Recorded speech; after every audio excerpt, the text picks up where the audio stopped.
Now in this video, originally I wanted to find out whether I could use my iPhone 13 Pro as a replacement to my Canon R6 for like a studio camera. Now we've got that cinematic mode, we've got that bokeh background.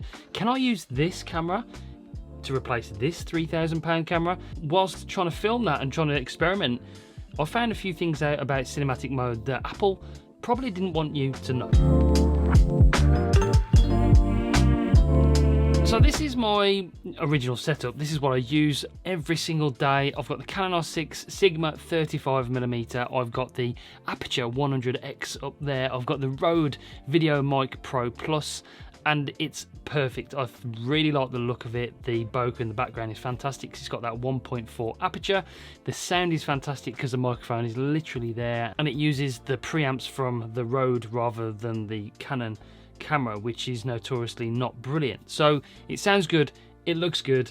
That is what I'm working with at the moment. But I wanted to know if I could use this setup, the iPhone 13 Pro, with its new cinematic mode. I'm still undecided, but it's not far off. But whilst testing, I found out why Apple used a low light situation like that murder mystery tour in the keynote, where it was quite low light, it was very dark, not too bright, and I think it's because the cinematic mode works a lot better in low light situations. Now I took the phone out yesterday to do like a cinematic vlog, and we found out in sort of bright, really bright situations, it was quite sunny, you get this very bad halo effect around, especially my ears. I know I've got massive ears, I know that, but it looks like that the software just couldn't cope in really bright situations.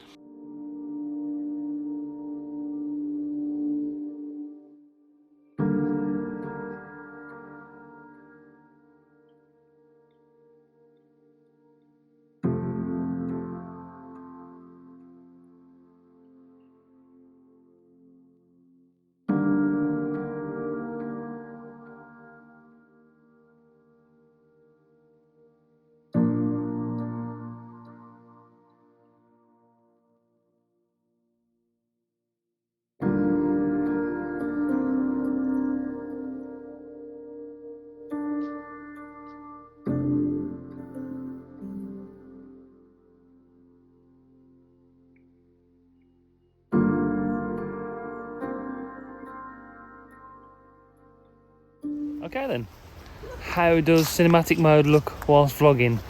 We did a bit of a comparison because you can still see it's not quite there yet.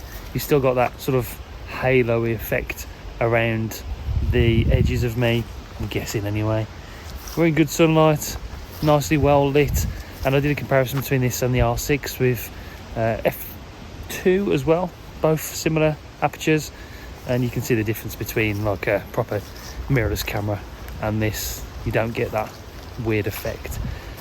But for a phone, something that's in your pocket, something that's available to most people, having this sort of cinematic effect for vlogging, that bokeh effect background kind of thing, is pretty impressive. This is the audio from the iPhone 13 Pro as well. Now, the other thing that I was impressed with, though, with the cinematic mode, there is negatives to it, but the fact that the focus racking was quite good in certain situations. There was a moment where I was focusing on a bush, and I panned over, and it focused in the background on the building, where it did it really well. It picked up both.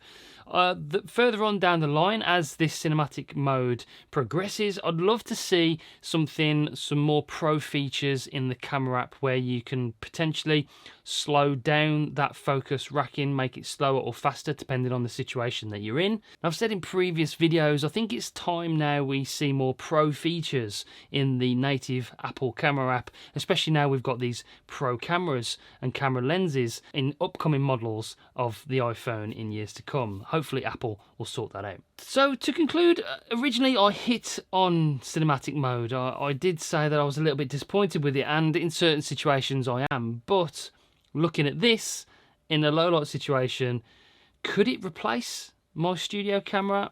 I'm still not sure. I'm still not sure you can beat this crispiness that you get over here, but it's very close. And the day that we use iPhones and mobile devices as an all-in-one camera solution, I'm betting isn't that far away.